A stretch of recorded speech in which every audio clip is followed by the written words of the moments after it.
138তম মহান মে দিবস আজ। শ্রমিকদের দাবির প্রতি সম্মান জানিয়ে প্রতি বছর পহেলা মে দিবস পালন করা হয়ে থাকে। বাংলাদেশেও সমান গুরুত্বের সাথে দিবসটি পালিত হয়ে আসছে। আমি ফার্নাসজি রয়েছি পুরো আয়োজন জুড়ে আপনাদের সঙ্গে। আজ আমরা বিষয়বস্তু নির্ধারণ করেছি কেমন আছে শ্রমিকরা। আর আজকের আলোচনায় স্টুডিওতে আছেন দুজন অতিথি। চলুন এই পর্যায়ে পরিচিত হই। স্টুডিওতে আছেন কমরেড রাজিকুজ্জামান রতন, সহ সাধারণ সম্পাদক বাসদ। সেই সঙ্গে আরও আছেন মোহাম্মদ সাইফুল ইসলাম মোয়াজ্জেম, শ্রমিক নেতা ও রাজনীতি বিশ্লেষক। দুজনকে আমন্ত্রণ জানাচ্ছি আজকের আলোচনায়। জনাব রাজিকুজ্জামান রতন, আপনাকে দিয়ে আলোচনাটা শুরু করতে চাই। শুরুতেই বলছিলাম 138তম মে দিবস আজ, শ্রমিকদের অধিকার আদায়ের দিন। যদি আমরা সব কিছু মিলিয়ে জানতে চাই, কর্মঘণ্টা, কাজের পরিবেশ, মজুরি, শ্রমিকদের জীবনমানের কতটা উন্নতি হলো? ধন্যবাদ। মহান মে দিবসে বাংলাদেশ সহ সারা পৃথিবীর শ্রমজীবী মানুষের প্রতি আমরা শ্রদ্ধা জানাই। আমাদের জীবনের যা কিছু ব্যবহার্য জিনিস এবং যা কিছু আমাদের অর্জিত সম্পদ সব কিছুই কিন্তু শ্রমের মাধ্যমে। এই যে আমি কথা বলছি, এই কথাও তৈরি হয়েছে মানুষের শ্রমে এবং মানুষের ভাব বিনিময়ের কারণে। আমি যে কাগজে লিখছি কোনো শ্রমিকের তৈরি, যে কলম দিয়ে লিখছি তা কোনো শ্রমিকের তৈরি, যে ক্যামেরাম্যানরা আমাদের কাজ করছেন যাদেরকে কেউ দেখে না কিন্তু যারা আমাদেরকে দেখান তারাও এক একজন শ্রমিক, যে বিদ্যুতের আলোর নিচে আমরা বসে আছি, যে শীতাতপ নিয়ন্ত্রিত কক্ষে বসে আছি, যে পোশাক পরছি, যে চা খাচ্ছি, সব কিছুর সঙ্গে শ্রম যুক্ত হয়ে আছে। পৃথিবীতে যা কিছু সৃষ্টি হয়েছে সম্পদ সব মানুষের শ্রমে তৈরি হয়েছে। এই কথাটাকে প্রতিপাদ্য করে আপনারা জানেন যে ফরাসি বিপ্লবের প্রায় 100 বছর পরে 1789 সালে ফরাসি বিপ্লব হলো। স্লোগান উঠেছিল সাম্য, মৈত্রী, স্বাধীনতা চাই। তার সঙ্গে আরেকটা স্লোগান উঠেছিল নারী মুক্তি চাই। এই স্লোগান উত্থাপিত হওয়ার পর থেকে যে একটা বুর্জোয়া গণতান্ত্রিক বিপ্লব হলো, তারপর পৃথিবীর দেশে দেশে বিশেষ করে ইউরোপে, জার্মানিতে, ইংল্যান্ডে যে শিল্প বিপ্লবটা হলো, এর ফলে বিপুল সংখ্যক শ্রমশক্তি তারা কাজের বাজারে এলো। আগে যে বিচ্ছিন্ন বিক্ষিপ্ত শ্রমজীবী মানুষ ছিল তারা সংগঠিত হতে থাকলেন, একত্রিত হতে থাকলেন এবং মানুষ দেখতে শুরু করলো যে শ্রমের ফলে কত দারুণ অভূতপূর্ব উন্নয়ন সম্ভব। আপনারা জানেন যে রেল আবিষ্কার, বাষ্পীয় ইঞ্জিনের আবিষ্কারের পর রেলের আবিষ্কার মানুষের জীবনের গতিটাকে কত স্বচ্ছন্দ করেছে, পণ্য পরিবহনকে সহজ করেছে।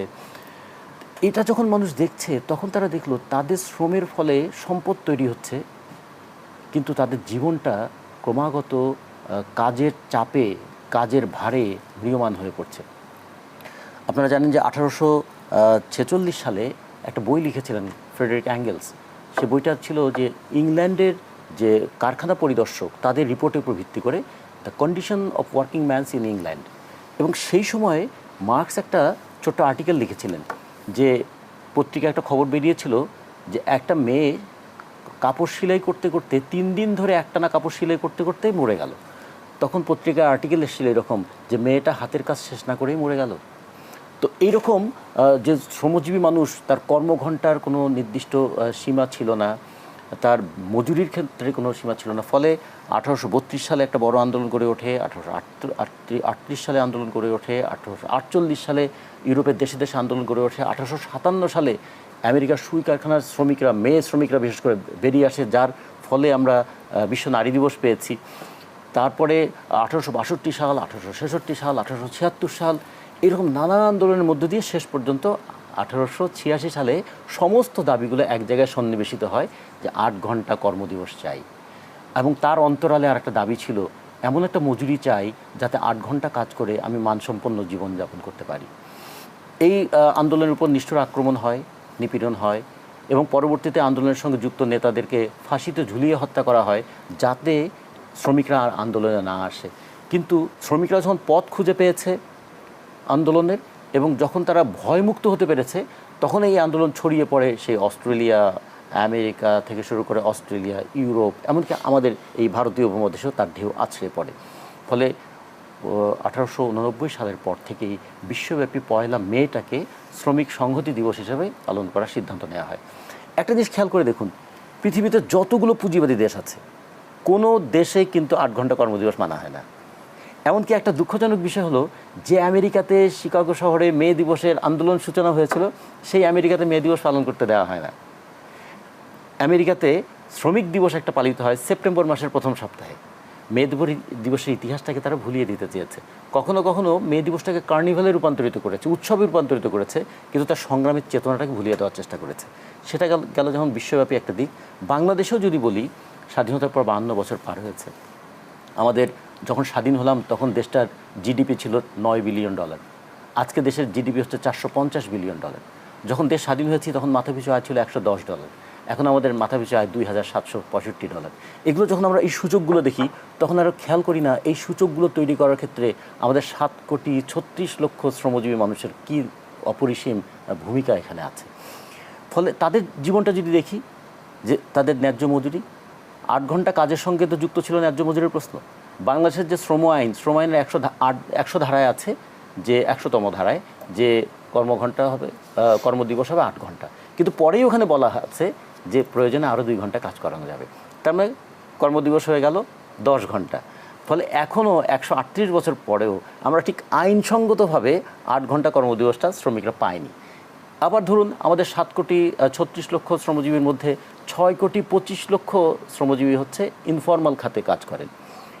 তাদের মধ্যে যদি ধরি আমরা পরিবহন শ্রমিক থেকে শুরু করে আমাদের কৃষি শ্রমিক, আমাদের ইট ভাঙ্গা শ্রমিক, আমাদের নানা ধরনের যে শ্রমিক, রিক্সা শ্রমিক, এরকম এই মানুষগুলো না আছে কর্মঘণ্টা, না আছে নিয়োগপত্র, না আছে কর্মের নিরাপত্তা, না আছে গ্র্যাচুইটি, না আছে প্রভিডেন্ট ফান্ড, না আছে বৃদ্ধ বয়সে তার কোনো অন্য কোনো সহায়তা।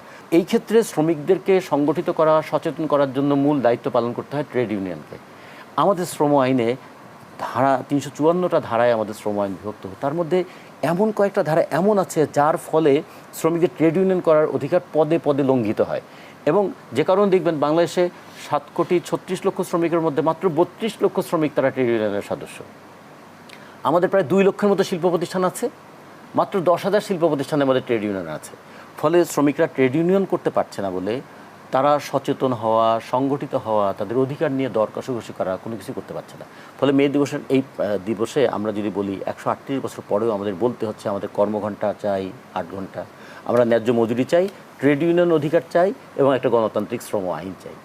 সেই জায়গা থেকে আমরা যদি বলি যে 1886 সালে যে বাস্তবতা তৈরি হয়েছিল, যে আন্দোলন বা শ্রমিকদের যে রক্তের বিনিময়ে মে দিবস এসেছিল, সেটি আসলে এখনও প্রাসঙ্গিক। অবশ্যই এখনও প্রাসঙ্গিক। মানে আমরা যদি ধরি যে শ্রমশক্তি তারা প্রয়োগ করা হয় দুটোভাবে, একটা হচ্ছে তার মেধাগত শ্রম, আর একটা হচ্ছে কায়িক শ্রম। আমরা কায়িক শ্রমকেই অনেক ক্ষেত্রে শ্রমিক হিসেবে মনে করি, কিন্তু যারা শ্রম দিচ্ছেন তার চিন্তা, তার মেধা, সেটাকে তারা মজুরির বিনিময়ে যারা প্রয়োগ করছেন তারা সবাই কিন্তু শ্রমিকের আওতায় পড়েন।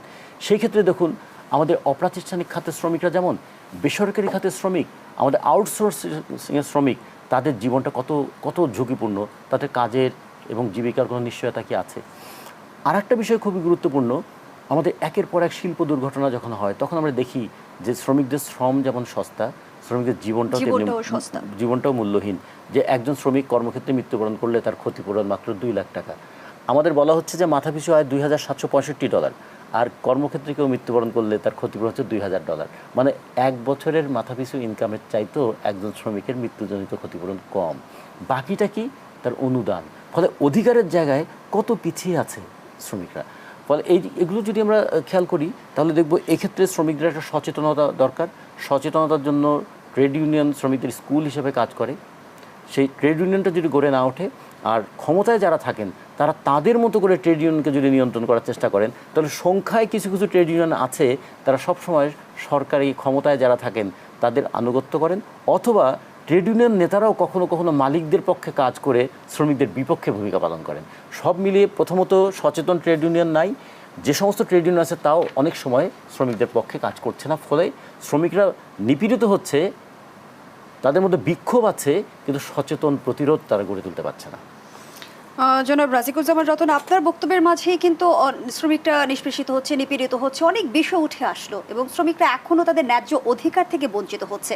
কিন্তু বর্তমান বাস্তবতায় রাষ্ট্র কতটা দায়িত্বশীল আচরণ করছে শ্রমিকদের অধিকার আদায়ের ক্ষেত্রে, সে প্রশ্নটি আমি আপনার কাছে রেখে যাচ্ছি। পরবর্তী অংশে আবারও ফিরছি। ধন্যবাদ জানাচ্ছি এ পর্যায়ে সাইফুল ইসলাম মোয়াজ্জেম। যেমনটি আমরা জানি যে বিশ্ব ব্যাংকের তথ্য মতে বিশ্বে অপ্রাতিষ্ঠানিক শ্রমবাজারে শীর্ষে আছে বাংলাদেশ, এবং এই সংখ্যাটি হচ্ছে 85% মোট শ্রমিকের। সেই জায়গা থেকে আপনি একজন শ্রমিক নেতা, শ্রমিকের ন্যায্য অধিকার থেকে যে বঞ্চিত হচ্ছে, এখানে শ্রমিকরা কি করণীয়? জি, আপনাকে ধন্যবাদ। সেই সাথে দেশ টিভির অগণিত দর্শক শ্রোতা, আপনাদের জন্য রইল অসংখ্য শুভকামনা, পাশাপাশি সম্মানিত যোগ্য সহ আলোচক, ওনার প্রতি নিরন্তর ভালোবাসা। আপনি যেটি জানতে চেয়েছেন যে অপ্রাতিষ্ঠানিক শ্রমিকের সংখ্যা যেটি 85%, আসলে আমাদের বাংলাদেশের বিষয়টি ভিন্ন মাত্রায় আমরা আসলে দেখতে পাই। পাশাপাশি আমি যদি একটু সম্মানিত ভাই যেটি বললেন যে উনি একটি চিত্র তুলে ধরেছেন, সেই চিত্রের মধ্যে কিন্তু অনেক বিষয়গুলি আসছে। আজকে শ্রমিকদের বিষয়গুলি সচেতনতার জায়গায় এসে কিন্তু উনি বারবার বলছিলেন ট্রেড ইউনিয়নের কথা। আমাদের দেশে ট্রেড ইউনিয়ন যতটুকু আছে, তাদের যে নৈতিক স্বচ্ছতা, এই বিষয়ে কিন্তু ব্যাপক প্রশ্ন সম্মানিত সহ আলোচক করে গেছেন। এটির কিন্তু আসলে চরম বাস্তবতা দৃশ্যমান। আজকে আপনি যেটি বলছেন যে বাংলাদেশের বাস্তবতায় দেখুন যে আমাদের এই দেশটি 17 কোটি মানুষের প্রতিদিনের যে যোগান, প্রতিদিনের যে চাহিদা, সেটি খাদ্য উৎপাদন থেকে শুরু করে অন্য বস্ত্র থেকে শুরু করে আমাদের আনুষঙ্গিক ব্যবহার্য সকল কাজে তারা যেভাবে শ্রম দিচ্ছে, এই অপ্রাতিষ্ঠানিক শ্রমিকের জায়গায় প্রাতিষ্ঠানিক শ্রমিকরাই যেখানে তাদের ন্যায্য অধিকার পাচ্ছে না, তারা তাদের কথা বলার সেই জায়গা পাচ্ছে না, সেক্ষেত্রে অপ্রাতিষ্ঠানিক যারা আছে তাদের বেলার অবস্থা অত্যন্ত করুণ। আমি যেটি মনে করি যে এই জায়গা থেকে বের হয়ে আসতে হবে। দেখুন, একটি জাতির উন্নতি কিন্তু সার্বিকভাবে সকলকে নিয়েই চিন্তা করতে হয়। আজকে সারা বাংলাদেশে উনি যেটি বলেছেন 2 লক্ষ শিল্প প্রতিষ্ঠানের কথা বলেছেন, আজকে আমরা শিল্পের সমৃদ্ধি দেখছি, শিল্পপতিদের সমৃদ্ধি দেখছি, কিন্তু সেই শিল্পকে যারা এগিয়ে নিয়ে যাচ্ছেন, সেই শ্রমিকদের যে জীবনযাপন, তাদের যে পরবর্তী প্রজন্মের জন্য যে তাদের একটি দায়িত্ব, তারাও যে চায় যে আমার সন্তান, হ্যাঁ আমি হয়তো কায়িক শ্রমিক হচ্ছি, কিন্তু আমার ছেলে যেন মেধার শক্তিতে মেধার শ্রমিক যেন হতে পারে, এই স্বপ্নগুলি কিন্তু অনেকটাই ফিকে হয়ে যাচ্ছে। তারা কিন্তু সেটি আর করতে পারছে না। একটা পর্যায়ে আমরা যেটি দেখতে পাই যে একজন প্রাপ্তবয়স্ক শ্রমিকের সাথে তার অবুঝ সন্তানকেও শ্রমিক হিসেবে সে ব্যবহার করছে। অনেক হোটেল রেস্টুরেন্টে করছে, চায়ের স্টলে করছে, কারণ সে স্বপ্নের জায়গায় আর তাকে সে টেনে নিতে পারছে না। এই জায়গায় রাষ্ট্রীয়ভাবে যেটি ভাবতে হবে সেটি হলো যে সমৃদ্ধশীল অথবা স্মার্ট বাংলাদেশের যে কথাটি মাননীয় প্রধানমন্ত্রী এখন অ্যাড্রেস করছেন, আর আমরা যেই স্বপ্নে বিভোর, বঙ্গবন্ধুর সেই সোনার বাংলাকে গড়তে হলে আমরা ডিজিটাল বাংলাদেশ পেরিয়ে এসে যদি স্মার্ট বাংলাদেশের দিকে যদি আমরা দৃষ্টি দেই, তাহলে এখানে 4টি স্তম্ভের কথা বলেছে, মার্স সিটিজেনের কথা বলেছে, স্মার্ট সোসাইটির কথা বলা হয়েছে, স্মার্ট ইকোনমির কথা বলা হয়েছে, স্মার্ট গভর্নমেন্টের কথা বলা হয়েছে। তো সেই ক্ষেত্রে যদি সিটিজেনের কথা বলি, তাহলে এই সিটিজেনের জায়গায় কিন্তু আমরা সকলেই পড়ি। আজকে সোসাইটির কথা যদি বলি, তাহলে কিন্তু সকলেই পড়ি, কিন্তু আমাদের মধ্যে কিন্তু একটি ধারণা বিদ্যমান যে আমরা সোসাইটিকেও নানাভাবে ভিন্ন ভিন্ন রূপে ভিন্ন ভিন্ন জনের জন্য আলাদা আলাদা টেরিটরি করি। আজকে সেই জায়গা থেকে বের হয়ে আসতে হবে। আজকের যে মে দিবস, আজকে আমরা যেটি মে দিবস হিসেবে যেটিকে আমরা অনেক বেশি অ্যাড্রেস করি, এটি কিন্তু শ্রমিক দিবস। আজকে যখন কথা বলতেছিলেন আপনারা, তখন আমার একটি কথা খুব বিশেষভাবে মনে পড়ছিল।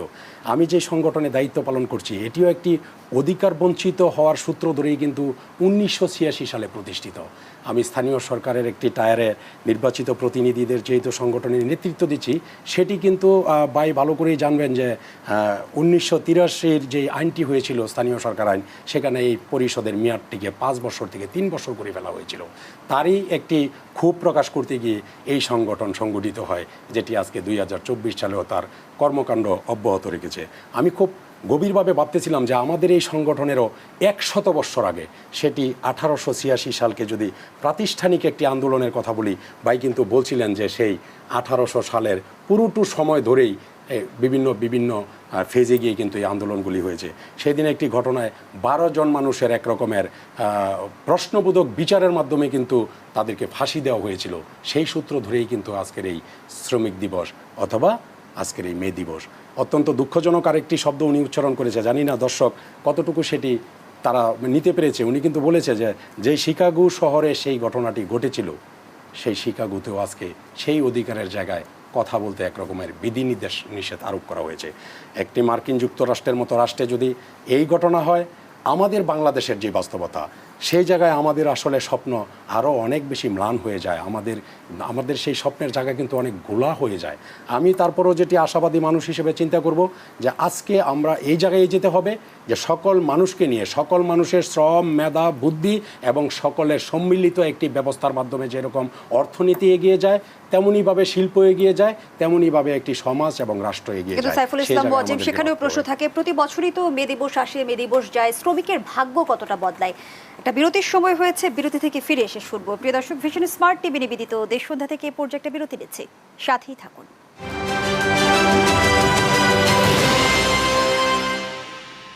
আবার আমন্ত্রণ, আপনারা দেখছেন ভিশন স্মার্ট টিভি নিবেদিত দেশযোদ্ধা। আজকের আলোচনা চলছে কেমন আছে শ্রমিকরা, এই শিরোনামে আবারও ফিরছি অতিথিদের কাছে। জনাব রাজিকুজ্জামান রতন, যে প্রশ্নটি আপনার কাছে ছিল, শ্রমিকদের ন্যায্য অধিকার প্রতিষ্ঠায় রাষ্ট্র কতটা দায়িত্বশীল আচরণ করছে? ধন্যবাদ। একটা জিনিস খেয়াল করার মতো, 1886 সালের পর পৃথিবী দুটো বড় ঘটনা দেখেছে। একটা প্রথম বিশ্বযুদ্ধ, একটা দ্বিতীয় বিশ্বযুদ্ধ। গোটা পৃথিবী কেঁপে উঠেছিল। গোটা পৃথিবী দেখেছিল যে বাজার দখল করার জন্য 5 বছর 6 বছর ব্যাপী গোটা দুনিয়াটাকে কীভাবে রক্তের বন্যায় ভাসিয়ে দেওয়া হয়। প্রথম বিশ্বযুদ্ধ শেষ হলো 1918 সালে, এবং প্রথম বিশ্বযুদ্ধ শেষ হওয়ার পরে একটা সংস্থা প্রতিষ্ঠিত হলো, ইন্টারন্যাশনাল লেবার অর্গানাইজেশন, ILO। বলা হলো যে শ্রমিকদের শ্রমশক্তির মর্যাদা এবং অধিকার প্রতিষ্ঠিত করা ILOর কাজ। ILOর প্রথম কনভেনশনটাই ছিল, ফার্স্ট কনভেনশন, যে অবশ্যই শ্রম ঘন্টা 8 ঘন্টা হতে হবে। দ্বিতীয়ত বলা হয়েছিল, নারীরা যেহেতু সমাজের দায়িত্ব পালন করে সন্তান ধারণের মধ্য দিয়ে, ফলে সন্তান ধারণটা তার অযোগ্যতা নয়, বরং এটা তার রেসপন্সিবিলিটি, এবং রাষ্ট্র এই জায়গায় তার প্রতি একটা বিশেষ দায়িত্ব পালন করবে। এই জন্য বলেছে নারীদের রাত্রিকালীন কাজটাকে নিষিদ্ধ করে দেওয়া হবে, কারণ সে তো ভবিষ্যৎ প্রজন্মকে ধারণ করছে, ফলে গোটা সমাজের দায়িত্ব এক্ষেত্রে তাকে সহযোগিতা করা। আমাদের বাংলাদেশে দেখুন, আমরা স্বাধীনতার পরে ILO কনভেনশনগুলোকে আমরা অ্যাকসেপ্ট করলাম, কিন্তু 8 ঘন্টা কর্মদিবস এবং এই মাতৃত্বকালীন বেনিফিটের জায়গায় এখনও আমাদের সেটা ঠিকমতো আসেনি। শুধু এটাই নয়, আমরা যেমনটি জানি যে বাংলাদেশ পরিসংখ্যান ব্যুরোর শ্রম শক্তি জরিপ অনুযায়ী দেশে নারী শ্রমিকের সংখ্যা 2,46,00,000। উল্লেখযোগ্য অংশ হলেও কিন্তু নারী বান্ধব কর্মপরিবেশ আমরা কতটা নিশ্চিত করতে পেরেছি? আমাদের মোট শ্রমশক্তির 32% নারীরা। হ্যাঁ, করোনার সময় আমরা দেখলাম যে সবচেয়ে বেশি আঘাত এলো কিন্তু নারী শ্রমিকদের উপরে। আচ্ছা, তারপরে নারী বান্ধব কর্মসূচির ক্ষেত্রে দুটো জিনিস আছে। একটা ILO কনভেনশন 189 গৃহকর্মীদের জন্য, ILO কনভেনশন 190 সেটা হলো violence and harassment against world of work, in the world of work, মানে কর্মক্ষেত্রে ভায়োলেন্স এবং হ্যারাসমেন্টের। এই দুটোর কোনোটাই কিন্তু বাংলাদেশ সরকার এখন পর্যন্ত সমর্থনই করে নেই। বাংলাদেশ সমর্থন করলে তারপরে না সেই অনুযায়ী আইন হবে। মজুরি বৈষম্য কিন্তু রয়েছে, একটা হলো মজুরি বৈষম্য, আর হলো তার হ্যারাসমেন্ট। হ্যাঁ, তো এই দুটোর বিষয়ে একটা আছে। তৃতীয়ত যেটা আমি একটু বলতে চাই, যে পৃথিবীর অনেক দেশের জাতীয় ন্যূনতম মজুরি কাঠামো একটা আছে, যে এর নিচে কোনো শ্রমিককে মজুরি দেওয়া যাবে না, রাষ্ট্র এটা ঠিক করে দেয়। কারণ মালিকরা তো সবসময় চাইবে কম মজুরি দিয়ে কাজ করতে, যাতে বেশি মুনাফা করতে হয়। মুনাফা এবং মজুরি এই দুটোর মধ্যে একটা সংঘাত হয়। মজুরি যত কম দেওয়া যায় মুনাফা তত বাড়ে। আর একটা হলো কর্মঘণ্টা এবং মুনাফা। কর্মঘণ্টা যত বেশি সময় কাজ করানো যায় তত বেশি মুনাফা হয়, ফলে মালিকদের সবসময় টার্গেট থাকে বেশি সময় কাজ করাবে এবং কম মজুরি দেবে। রাষ্ট্র তাহলে কি করবে? রাষ্ট্র একটা সিলিং করে দেবে যে এর বেশি কর্মঘণ্টা হতে পারবে না, আর এর কম মজুরি দেওয়া যাবে না। এই দুটো ক্ষেত্রেই রাষ্ট্র কিন্তু আমাদের এখানে দায়িত্বটা পালন করেনি। আমাদের বাংলাদেশে 8টা ইপিজেড আছে, সেখানে কোনো শ্রম আইন কার্যকর নেই। তাহলে আমাদের দেশে 550-র মতো প্রতিষ্ঠান, বিদেশি প্রতিষ্ঠান, দেশি বিদেশি প্রতিষ্ঠান, তারা আমাদের শ্রমশক্তিকে কাজে লাগাচ্ছে, শোষণ করছে, কম মজুরিতে কাজ করাচ্ছে। রাষ্ট্র বরং ব্যবস্থা করে দিয়েছে ওখানে যেন কোনো আন্দোলন না হয়, ওখানে যেন কোনো ধরনের ট্রেড ইউনিয়ন না থাকে। এখন আবার নতুন যে 100টা স্পেশাল ইকোনমিক জোন হবে, সেখানেও একই ঘটনা ঘটবে। ফলে রাষ্ট্র তো সহায়তা শ্রমিকদের করছেই না, বরঞ্চ রাষ্ট্র অনেকটা ঢলে পড়ছে মালিকদের দিকে, যে কারণে একটা ইমব্যালেন্স তৈরি হয়েছে। রাষ্ট্র অন্তত একটা নিরপেক্ষ জায়গায় যদি থাকতো, মালিক এবং শ্রমিকের মাঝখানে রাষ্ট্র থাকতো, তা না হয়ে রাষ্ট্র ক্রমাগত মালিকদের পক্ষে চলে এসছে। এবং সর্বশেষ এবারের ইলেকশনে, যে ইলেকশনটা হোক আমরা পছন্দ করি বা না করি, সেই ইলেকশনে তো 300টা আসনের মধ্যে 198 জনই তো ব্যবসায়ী এবং কোটিপতি। ফলে তারা যখন পার্লামেন্টে ল মেকার হয়ে যায়, ফলে আইন তো তাদের পক্ষেই যায়। সেই কারণে আমাদের আইনগত অধিকারটা এত সীমিত। আর একটা বিষয় বলা হয়েছে, আমাদের বেকারত্ব, এটা বলে একটু আমার এই অংশটা শেষ করি। বাংলাদেশে বেকারের হার তারা দেখায়। আমাদের ভোটারের সংখ্যা হচ্ছে 11 কোটি, জনসংখ্যা 17 কোটি, কর্মক্ষম মানুষের সংখ্যা বললো তারা 7,36,00,000। তাহলে 7,36,00,000 থেকে 11 কোটি, মাঝখানে যে 4 কোটি, তারা তো ভোট দেওয়ার সক্ষম মানুষ। তাহলে তারা কি মানে কাজে আছে? আইন হিসাব অনুযায়ী তারা কাজে নাই। তারপরেও তারা বলছে যে এদেরকে বেকার বলা হবে না। কেন? কোনো একজন মানুষ যদি সপ্তাহে 1 ঘন্টাও কাজ করেন, তাহলে তাকে আর বেকার বলা যাবে না। আচ্ছা, বাংলাদেশে এমন কোনো খাত আছে যেখানে 1 ঘন্টা কাজ করলে সারা সপ্তাহ চলার মতন মজুরি পাওয়া যায়? একটা বাজার দরের সঙ্গে সঙ্গতিপূর্ণ মজুরি চাই। দ্বিতীয়ত হচ্ছে অন্তর্বর্তীকালীন সময়ে শ্রমিকদের জন্য রেশন চাই। এই দাবিটা উঠেছে আমাদের আর্মি, আমাদের বর্ডার গার্ড, আমাদের পুলিশ, যারা দেশটাকে রক্ষা করবেন বলেন, তাদের জন্য রেশনের ব্যবস্থা আছে, তাদের বেতন আছে, তাদের গ্র্যাচুইটি আছে, তাদের প্রভিডেন্ট ফান্ড আছে, তাদের রিটায়ারমেন্ট বেনিফিট পেনশন আছে, তারপরে তাদের একটা রেশন আছে। আর যে শ্রমিকের শ্রমে কারখানার চাকা ঘোরে, বিদ্যুৎ কেন্দ্র চলে, আমাদের টেলিভিশন সেন্টার চলে, তাদের জন্য কোনো রেশনের ব্যবস্থা নেই। আমরা এই জন্য বলেছিলাম যে শ্রমিকদের জন্য, তাদের সীমিত আয়ে যেহেতু সংসার চালানোটা কঠিন, শ্রমিকদের জন্য রেশনের ব্যবস্থাটা করতে হবে। তাদের হাসপাতালে চিকিৎসার জন্য প্রত্যেকটা শিল্পাঞ্চলে হাসপাতালের ব্যবস্থা করতে হবে। এমনকি যে মারা সন্তান নিয়ে কারখানায় যান, তার মাদের জন্য প্রতিটা শিল্পাঞ্চলে মানে যেটা বলে যে ডে কেয়ার সেন্টার, যাতে তিনি নিরাপদে তার সন্তানকে রেখে কারখানায় কাজ করে যাওয়ার সময় সন্তানকে নিয়ে যেতে পারেন। কারণ মাকে তো একই সঙ্গে দুটো কাজ করতে হয়, কারখানার দায়িত্ব এবং পরিবারের দায়িত্ব দুটো পালন করতে হয়। এই দুটো কখনো কখনো এমন পরস্পর বিরোধী হয়ে যায়, হয় মাকে পরিবার ছাড়তে হয়, না হলে কাজ ছাড়তে হয়। কাজ ছাড়লে সে পরিবারের জন্য বোঝা হয়ে যায়। সেই জায়গায় আমরা বলেছিলাম যে একটা উইমেন ফ্রেন্ডলি ওয়ার্কিং কন্ডিশন যদি তৈরি করতে হয়, তাহলে শিশু যত্ন কেন্দ্রের সংখ্যা বাড়াতে হবে এবং এটা রাষ্ট্রীয় দায়িত্বে এটা তৈরি করতে হবে। ধন্যবাদ জানাচ্ছি এ পর্যায়ে আপনাকে। সাইফুল ইসলাম মোয়াজ্জেম, যে প্রশ্নটি আপনার কাছে ছিল যে প্রতি বছর তো ঘুরে ঘুরে মে দিবস আসে, কিন্তু শ্রমিকদের ভাগ্য কতটা বদল হয়? জি, আপনাকে ধন্যবাদ। যেটি আপনি জানতে চেয়েছেন, প্রতি বছর প্রতি যুগেই আমরা এই দিবসটি পালন করি এবং 80টি দেশের সাথে আমাদের এই দেশেও এটি রাষ্ট্রীয়ভাবে ছুটি ঘোষণার মাধ্যমে পালন করা হয়। আজকে যেই জীবনযাত্রার মান অথবা তাদের যে অধিকার এবং ন্যায্যতার বিষয়ে কতটুকু পরিবর্তন আসলো, এই জায়গায় যদি বলি তাহলে দৃশ্যমান কোনো পরিবর্তন আমরা সেভাবে দেখিনি। কিছু কিছু ঘটনার কেন্দ্র করে হয়তো কিছু কিছু সেক্টরে, সেটি গার্মেন্টস সেক্টরে হয়েছে, কোনো একটি দুর্ঘটনার সূত্র ধরে কিন্তু কিছু কিছু পরিবর্তন আসছে। কিন্তু স্বাভাবিকভাবে সেটি মালিক পক্ষই বলেন, রাষ্ট্র বলেন, এটির যে একটি ভবিষ্যৎ পরিকল্পনার মাধ্যমে তাদের যে মানবাধিকার নিশ্চিত করার জন্য যে একটি দীর্ঘমেয়াদী পরিকল্পনায় যে এটিকে সামনের দিকে নিয়ে যাওয়া, সেরকম বড় কোনো কিছু আমার চোখে মোটা দাগে পড়ে না।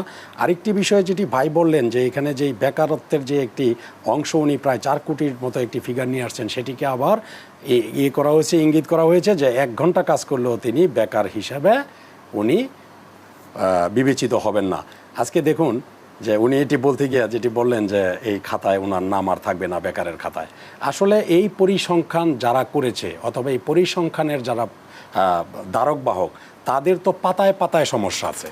আজকে এই বাংলাদেশটাকে যদি সত্যিকার অর্থে যদি আগামী প্রজন্মের জন্য যদি একটি সুখী সমৃদ্ধ দেশ হিসেবে যদি আমরা যদি সেটিকে রূপান্তর করতে চাই এবং আমাদের পরবর্তী প্রজন্মের জন্য যদি একটি ভালো দেশ যদি আমরা রেখে যেতে চাই, তাহলে আজকে এখানে যেটি শ্রমিকের কথা বলা হয়, এটি আমরা কিন্তু শ্রমিক বলতেই কেন জানি আমরা একটু, যারা আমাদেরকে অনেক বেশি শ্রমে গ্রামে যারা আমাদেরকে সার্ভিস দেয়, আমরা তাদেরকে ইঙ্গিত করি। বিষয়টি কিন্তু সেভাবে নয়। এখানে একেবারে কর্পোরেট লেভেল থেকে শুরু করে সেই একটি প্রান্তিক দোকানে যিনি কাজ করছেন তাকেও কিন্তু আমরা এই আওতায় নিয়ে আসতে হয়। তো সেই ক্ষেত্রে আমি যেটি মনে করি যে এই পরিবর্তনের জায়গায় দৃশ্যমান মানে বলার মতো তেমন দুলান আমার জানা মতে নেই। তবে সেটি আমি মনে করি যে এভাবে খুব বেশি দিন আর যাওয়ার মতো সুযোগ নেই।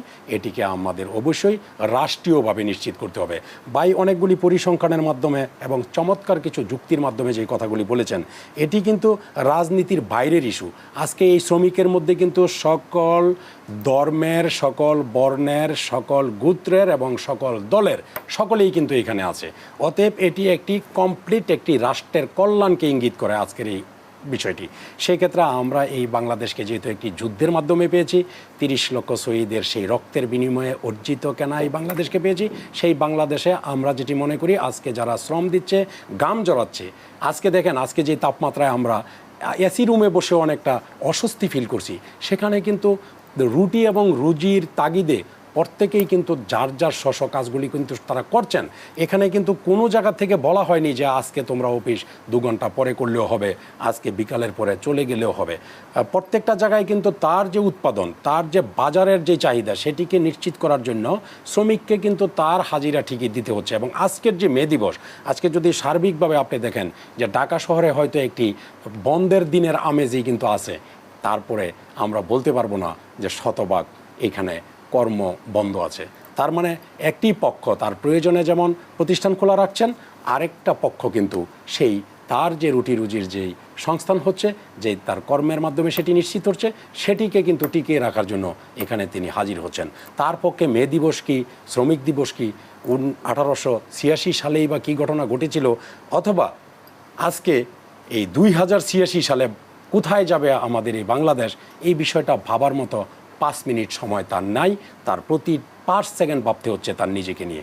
সেই জায়গায় আজকে আমি যেটি মনে করি যে আমাদেরকে ভাবতে হবে, আমাদেরকে অবশ্যই ভাবতে হবে। কারণ যেটি আমরা যখন বিরতির সময় বলতেছিলাম যে আমাদের বাঙালি জাতির মধ্যে একটি বিষয় কিন্তু আছে যে অনেক দেশে যেটি প্রাতিষ্ঠানিক শিক্ষার মাধ্যমে যেটিকে অর্জন করতে হয়, আমাদের বাংলাদেশের কিন্তু অনেক প্রান্তিক পর্যায় থেকে শুরু করে শহর পর্যন্ত, আজকে যদি সেই কুটির শিল্পের দিকে যান, আজকে যদি হস্তশিল্পের দিকে যান, নারী উদ্যোক্তারা যে সমস্ত প্রোডাক্ট তারা বাসা বাড়িতে তৈরি করে এটিকে যেভাবে বাজারে নিয়ে আসছেন, তাদের জায়গায় যদি যান, অনেকেই কিন্তু একজনের কাছ থেকে আরেকজনের দেখে অথবা কিছুটা ইঙ্গিত পেয়ে অথবা কোনো না কোনোভাবে ইউটিউব ফেসবুক দেখেও কিন্তু অনেকে অনেক কিছুই তৈরি করতে পারছেন। তাহলে সেই জায়গায় কিন্তু একটি ভালো বাজার ব্যবস্থাপনার মাধ্যমে এবং সত্যিকার অর্থে এই যে 4 কোটি মানুষ যারা আজকে কর্মের বাইরে আছে, তাদের যেই বিষয়টি সেটি কিন্তু যারা কর্মক্ষেত্রে আছে তাদের উপরে লুট পড়ছে। এবং পৃথিবীর মধ্যে বাংলাদেশ এমন একটি মানে পরিবার কেন্দ্রিক দেশ যেখানে একজনের উপার্জনের মাধ্যমে 5 জন মানুষও কিন্তু তার জীবিকা নির্বাহ করছে।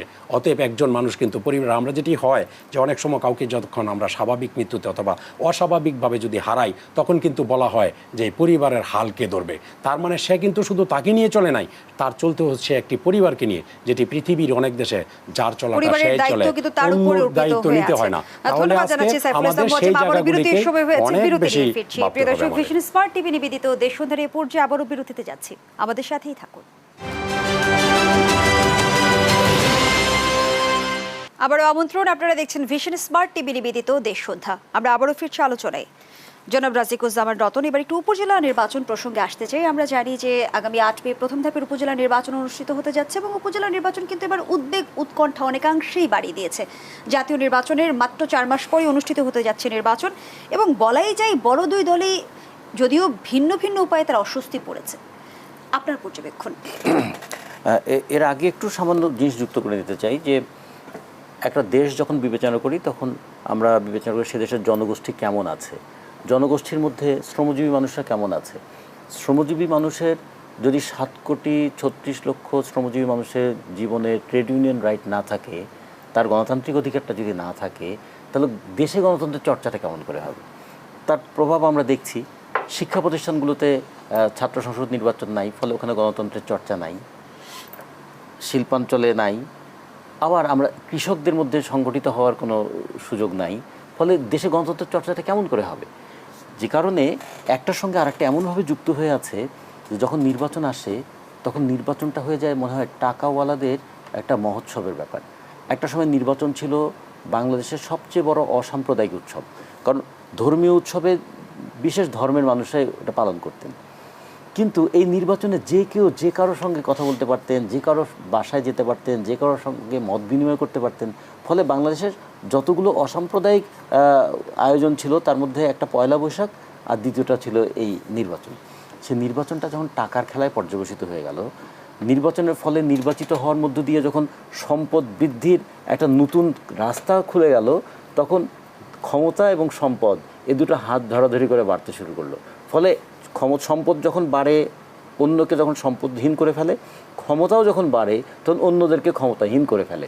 তার দুটোর প্রভাব কিন্তু আমরা এই নির্বাচনগুলোতে দেখছি। কখনো প্রতিপক্ষকে দমন করো, কখনো কখনো নিজের দলের মধ্যেও যদি কেউ প্রতিদ্বন্দ্বী হয়ে উঠতে চায় তাকেও দমন করো। তার প্রভাব আমরা নির্বাচনগুলোতে দেখছি। প্রথমত নির্বাচনের সবচেয়ে বড় সমস্যা এবার তৈরি হলো যে উপজেলা নির্বাচন করতে গেলে জামানতের টাকাটার পরিমাণ বাড়িয়ে 1 লক্ষ টাকা করা হলো। আচ্ছা, নির্বাচন কি কোনো বিনিয়োগ? নির্বাচন কি কোনো ব্যবসা? তাহলে 1 লক্ষ টাকা দিয়ে জামানতের কিনতে হবে কেন, নমিনেশন পেপার কিনতে হবে কেন? ফলে প্রথমেই তার এসেন্সটা এরকম হলো যে টাকাওয়ালাদের জন্য এখানে বলা আছে না যে প্রবেশ নিষেধ। কার জন্য প্রবেশ নিষেধ? একজন স্কুল শিক্ষক প্রবেশ করতে পারবেন না, একজন কৃষক প্রবেশ করতে পারবেন না, একজন সাধারণ মানুষ প্রবেশ করতে পারবেন না, কিংবা যে কেউ একটু সমাজের জন্য কিছু করতে চাইবেন প্রবেশ করতে পারবেন না, বলবে টাকা আছে। যেমন টাকা থাকলে ভালো চিকিৎসা পাওয়া যাবে, টাকা থাকলে ভালো শিক্ষা কেনা যাবে, টাকা থাকলে ভালো ফ্ল্যাট কেনা যাবে, তেমনি টাকা থাকলে একটা নমিনেশনও কেনা যাবে। তো এইরকম করে টাকাওয়ালাদের ব্যবসার বিষয় পরিণত করেছে। যে কারণে আজকে দেখুন ক্ষমতা যারা আছে তারাও আর নিয়ন্ত্রণ করতে পারছেন না। কারণ যে দেখছে যে পার্লামেন্ট মেম্বার যার দায়িত্ব ছিল আইন প্রণয়ন করার কথা, সেখানে আইন প্রণয়নের জন্য তারা কতটুকু সময় ব্যয় করেন আর সম্পদ বৃদ্ধির জন্য কতটুকু সময় ব্যয় হয়, এটা যদি দেখি তাহলে দেখব নির্বাচনের আগে হলফনামায় সম্পদের পরিমাণ কি থাকে, 5 বছর পরে সম্পদের পরিমাণ কত গুণ বেড়ে যায়। এইটা যখন কেউ দেখে তখন কি উপজেলা চেয়ারম্যানের তার ইচ্ছা হবে না যে তিনিও সম্পদ বৃদ্ধির এরকম একটা স্বর্ণ চাবির সন্ধান পাবেন? ফলে তিনিও সেটা করতে চান। ফলে সেক্ষেত্রে এমপি সাহেব আবার মনে করবেন তারই যদি কাছের লোক আবার উপজেলা চেয়ারম্যান হন এবং তারই পাশের লোক যদি আবার ইউনিয়ন পরিষদ চেয়ারম্যান হন, তাহলে তার ক্ষমতার বলয়টা সুরক্ষিত থাকবে।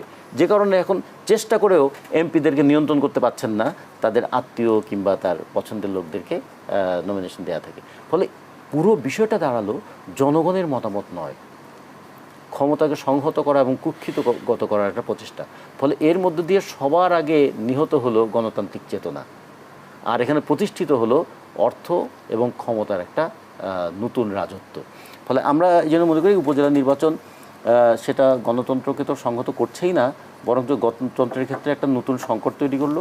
নির্বাচন একটা গণতান্ত্রিক ব্যবস্থার অঙ্গ ছিল, এখন নির্বাচন গণতন্ত্রহীন একটা নমিনেশনের বিষয় ছিল।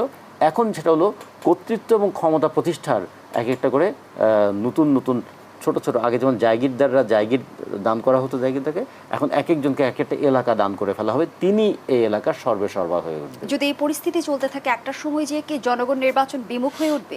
ইতিমধ্যেই জনগণ যে নির্বাচন কতটা বিমুখ হয়েছে আমরা জাতীয় সংসদ নির্বাচনের সময় দেখেছি, যে শুধুমাত্র নির্বাচনে যেন জনগণ ভোট কেন্দ্রে আসে এই জন্য স্বতন্ত্র সদস্যদেরকেও সেখানে নির্বাচনে বাধা দেওয়া হলো না, যে তবুও মানুষ একটু ভোট কেন্দ্রে আসুক।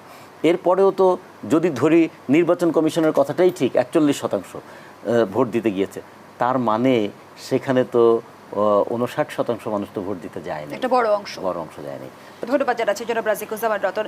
সাইফুল ইসলাম মোয়াজ্জেম, উপজেলা নির্বাচন নিয়ে আপনার কাছেও আসতে চাই, একটু জানতে চাই যে উপজেলা নির্বাচনকে কেন্দ্র করে কিন্তু এ বিষয়টি একেবারেই দৃশ্যমান যে তৃণমূলের নিয়ন্ত্রণ এখন রাজনৈতিক দলগুলোর হাতে নেই। তাহলে কি রাজনৈতিক দলগুলোর দলীয় শৃঙ্খলা অনেকাংশে ভেঙে পড়েছে? জি, আপনাকে ধন্যবাদ। আপনি যেটি জানতে চেয়েছেন এটি সারা দেশব্যাপী এখন একটি চরম বাস্তবতা। কারণ আমাদের যদি 8 তারিখে আমাদের প্রথম ফেজের নির্বাচন হচ্ছে, কিন্তু নির্বাচনী আমেজ কিন্তু সারা দেশব্যাপী বিরাজমান। আজকে যেটি হয়েছে যে একটি সময় কিন্তু এই উপজেলা নির্বাচনে দলীয় মনোনয়ন, প্রতীক এগুলির প্রসঙ্গ ছিল না। এটিকে অতিমাত্রায় নিয়ন্ত্রিত করার জন্যেই কিন্তু ওই আয়োজনটি করা হয়েছিল। আজকে যখন এটিকে ঊর্ধ্ব করা হয়েছে তখন কিন্তু এটি আবার ব্যাপকভাবে নিয়ন্ত্রণহীন হয়েছে। বিষয়টি এমন জায়গায় গিয়েছে যে এখন শীর্ষ পর্যায় থেকে বলা লাগছে এমপি মন্ত্রীদেরকে যে তাদের আত্মীয় স্বজন তারা নির্বাচন থেকে সরে দাঁড়ানোর জন্য। কিন্তু এই সিদ্ধান্তকে আপনি কিভাবে মূল্যায়ন করছেন? কারণ আমরা জাতীয় নির্বাচনে তো দেখেছি যে স্বতন্ত্রদের জন্য উন্মুক্ত ব্যবস্থা ছিল, এখন আবার বলা হচ্ছে এমপি মন্ত্রীর স্বজনরা যেন নির্বাচন থেকে সরে যায়। বিষয়টি সাংঘর্ষিক কিনা? যে এটির একটি কথা কিন্তু ভাই বলে গেছেন যে ওখানে তাদেরকে আহ্বান করা হয়েছে, সে প্রার্থী আহ্বানের সাথে সাথে ভোটারকেও আহ্বান করার একটি ইঙ্গিত কিন্তু এখানে ছিল। আজকে যেটি হয়েছে যে বিভিন্ন জায়গায়, যদি আমি আমার উপজেলায় বলি, 16 জন মানুষ প্রার্থী হয়েছে 3টি পদে। অতএব এই 16 জন প্রার্থীর মধ্যে তারা যদি চিন্তা করে অথবা তাদের যারা কর্মী সমর্থক আছে তারা কিন্তু ব্যাপক ভোটার উপস্থিতি তৈরি করবে, এখানে উপস্থিত করবে। পাশাপাশি এটিও কিন্তু দাঁড়াচ্ছে যে এখানে 16 জন মানুষ, তার মধ্যে কিন্তু আমি যদি যতটুকু জানি যে 2-1 জন বাদে বাকি সকলেই একই মতাদর্শের, একই দলের লোক, তাহলে এখানে কেন সেই সংখ্যাকে কমানো গেল না? আজকে এটিকে কমানো যাবে না, কারণ সব কিছুর পরে এখানে কিন্তু নানাবিধ যুক্তি আসছে। একজন বলতেছে যে আমার ভাই এমপি, আমি রাজনীতি করেছি, তার মানে কি আমার রাজনীতির কেরিয়ার কি আমি ধরে রাখবো না? আরেকজনের সেই বিষয়টা আছে, ভাই যেটি বলেছেন যে একজন সংসদ সদস্যের সাংবিধানিকভাবে মূল দায়িত্ব আইন প্রণয়ন করা। আজকে কিন্তু এই বাংলাদেশের এই 53 বছরের যেই ইতিহাস, সেখানে কিন্তু বহু আইন প্রণয়ন হয়েছে, বহু আইন প্রণেতারা এই সংসদে ঢুকেছে। আইনের প্রণয়ন বড় বিষয় নয়, আইনের প্রয়োগ কিন্তু অনেক বেশি জরুরি। আজকে যেটি হয়েছে যে আইনের প্রণয়ন থেকে আইনের প্রয়োগের জায়গায় যখন ঢিলেমি হয়েছে, সেই জায়গায় কিন্তু ক্ষমতার প্রয়োগ অতিমাত্রায় কিন্তু আমরা দেখেছি বিভিন্ন সময়। আজকে যেটি হয়েছে যে অনেক প্রার্থী হওয়ার পিছনে আরও একটি কারণও আছে। উপজেলা পরিষদ বাংলাদেশের 300 নির্বাচনী আসনের মধ্যে আমাদের যে 495টি উপজেলা আছে, তার কিন্তু অধিকাংশগুলি একই সীমানার মধ্যে একজন এমপি এবং একজন উপজেলা চেয়ারম্যান। এইখানে কিন্তু বেশ কিছু বিষয় রয়ে গেছে, পারস্পরিক দ্বন্দ্বের বিষয় যেমন রয়ে গেছে, পারস্পরিক সম্প্রীতির বিষয় রয়ে গেছে। এখন স্বাভাবিকভাবে এখানে কিন্তু কিছু কিছু জায়গায় যেমন বিরাগভাজন হচ্ছেন, আমরা আমাদের আয়োজনের একেবারেই শেষ পর্যায়ে। প্রিয় দর্শক, এখানেই শেষ করছে ভিশন স্মার্ট টিভি নিবেদিত দেশ সন্ধ্যার আজকের আয়োজন। ধন্যবাদ আমাদের সাথে থাকার জন্য।